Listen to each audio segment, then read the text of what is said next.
Iran ইস্যুতে ভারতেও উত্তেজনার আশঙ্কা। দেশের সমস্ত রাজ্যগুলিকে সতর্ক করল কেন্দ্র।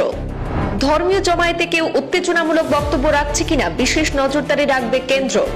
আইন শৃঙ্খলা পরিস্থিতি অবনতির আগেই প্রয়োজনীয় ব্যবস্থা নিতে সমস্ত রাজ্যগুলিকে পরামর্শ কেন্দ্রের। গোয়েন্দা সংস্থাগুলির মধ্যেও সমন্বয় বাড়ানোর উপর জোর দিয়েছে শাহের স্বরাষ্ট্র দপ্তর।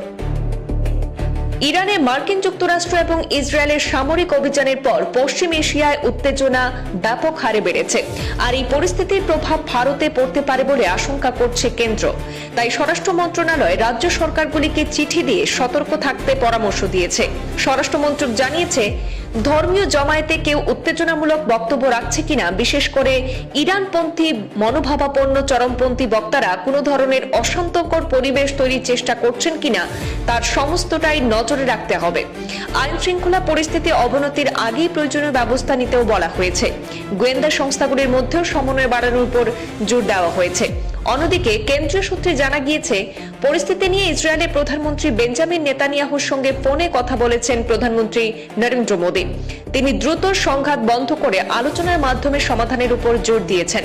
সাধারণ মানুষের নিরাপত্তাকে অগ্রাধিকার দেওয়ার কথাও বলেছেন প্রধানমন্ত্রী।